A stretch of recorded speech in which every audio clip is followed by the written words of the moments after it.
All right, before we get into this, a special shout out to Jessica D, aka Jessica Shaw, and Tidal Wave Tommy for hooking me up with the New England Lobster Roll Lay's potato chip, straight from New England. This is one of the tastes of America. I'm really excited about this because Maine boiled lobster is my favorite food of all time. Cue the intro.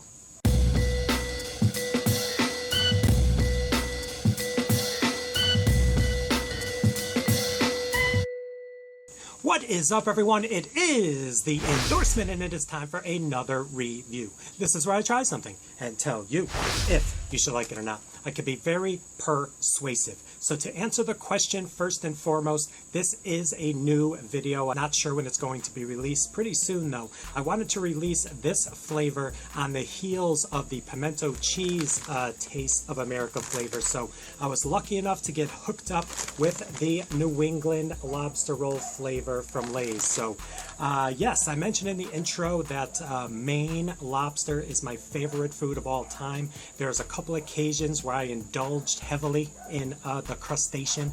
I had an 8-pound boiled lobster, actually an 8-pound steamed lobster, because when I got it home, I did not have a pot that was big enough for this mammoth crustacean. So I actually brought it to a grocery store and they steamed it for me for free. But I had an 8-pound lobster in one sitting. I've also visited the Nordic Lodge in Rhode Island, and they, for back in the day, I think it was like $50 or $60 a person. You get a 2-hour time limit and you can eat as much lobster and steak and all the other sides that you wanted. I just went there and I indulged on lobster. So yes, I am a huge fan of lobster and lobster roll. When we get into this more, I will give you one more story of the best lobster roll I've ever had and the road trip it took to get there. So without further ado, here we go. The Lay's New England Lobster Roll.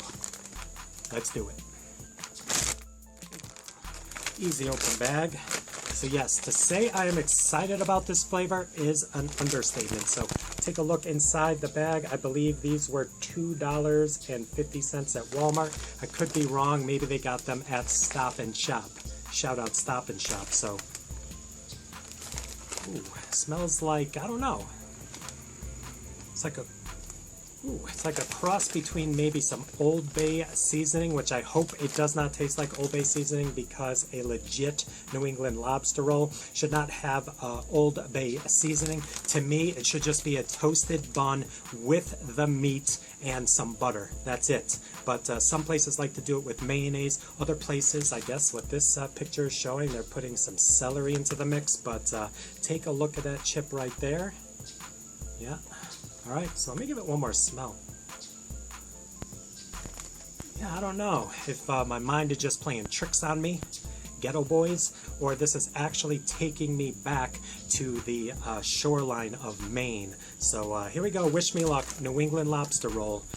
Oh, I'm excited.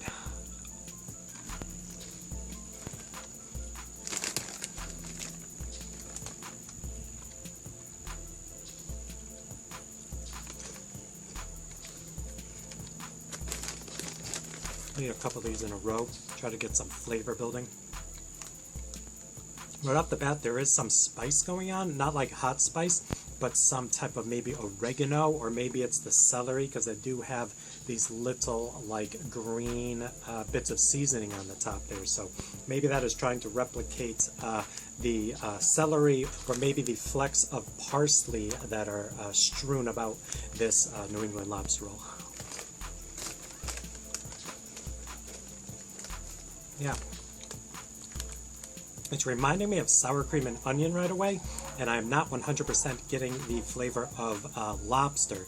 And I was kind of apprehensive with this. I'm like, how are they going to do this? Like I've said many a times with these flavors, when you are making a potato chip taste like a flavor that does not have potato in it, I mean, you're still going to taste potato, so that's going to throw you off a little bit. Even if you're going to nail the lobster roll flavor, you are also going to get flavor of like potato. So that is just my opinion, but let me eat a couple more of these. Like I said, there is some type of basil or parsley flavor going on. It reminds me of like a sour cream and onion chip.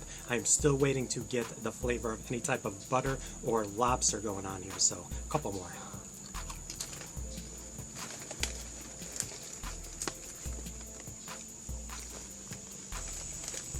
All right, so the flavor is picking up a little bit, and in my head, again, because I see this picture, it looks like a really nice New England lobster roll. So I don't know if the picture's playing tricks with my mind, or the more I eat, the flavor actually is coming out. But there is a slight hint, a very slight hint of some buttery seafood goodness. But again, it is very slight, and I have to eat about 5 or 6 of these in a row just to get that flavor. So let me get a couple more. We'll give it a rating, but early returns on this, I'm a little disappointed, but again, going into this, I'm like, how are they going to replicate New England Lobster Roll? Just a thought. All right, so before I give my final breakdown on this, I mentioned the best lobster roll I ever had. An ex-girlfriend of mine, we took the drive up to Maine, and we stopped at a place called Red's Eats. I did some research online before we went. It's this little red shack, and say it opened at like 10 o'clock or 11 o'clock. People would say you got to get there a couple hours early, so sure enough, I did. I got there a couple hours early. There was already about 20 people lined up, and I got probably the best lobster roll I've ever had. They have little picnic tables sitting looking over the water, so it was a really nice day. But as for this, we're going to give it a rating. It's coming up a little short. I mean, the more you eat, I do taste butter and maybe a trace of some kind of lobster flavor or seafood flavor, but overall, it is almost like a glorified sour cream and onion chip with just a little bit of extra. And I did enjoy the butter kind of getting into the mix there the more I ate, but this was not a lobster roll, at least not the lobster rolls I've eaten in the past. So let's give it a rating, shall we? On a scale of 1 to 100, with 1 meaning don't even waste your money, and 100 being the promised land of, I'm going to give the New England Lobster Roll Lay's a rating of, I'm going to give this a 79. I almost gave it a straight up 80, 8 out of 10, but I dropped it 1 notch because, I mean, this is a hard flavor to duplicate, especially to someone like me who just loves the taste of lobster, and one who has eaten his weight in lobster rolls in his lifetime. So there you go, another review in the books. Please like, please comment, and please subscribe. Also, please do not forget to check me out on Instagram and Twitter. That is social media getting the word of my channel out to the masses. In closing, let me know if you have gotten to try these. Are you in the New England area? You're able to get your hands on these? Did you order them on Amazon? Eating these also reminds me of the crispy taco flavor from last year. Hashtag bring back crispy taco. If you missed my review on that last year, I'll probably link it below. And I also had a follow-up video right before the end of voting for the Lay's Do Us a Flavor, where Ellen Sarum won it with the crispy taco flavor. And it amazes me that I'm looking on the shelves and they have like the fried green tomatoes and a couple other flavors, but they are not bringing back the crispy taco. How do you not bring back the flavor that won it all? $1 million in Ellen's purse. Come on, Lay's. We're going to try to get this hashtag going. Hashtag bring back crispy taco.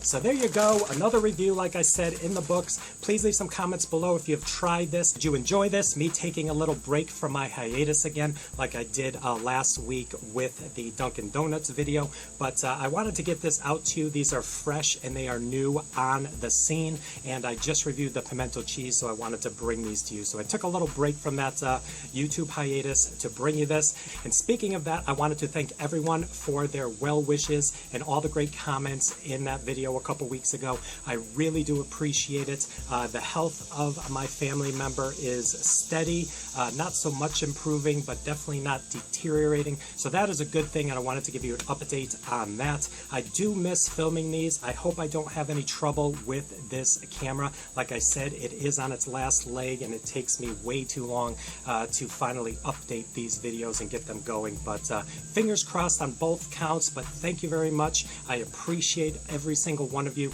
and hopefully I will be back soon doing more videos on the regular. So that's it. Stay tuned for some bonus footage. I don't know what's going to be in the bonus footage, but there will be bonus footage.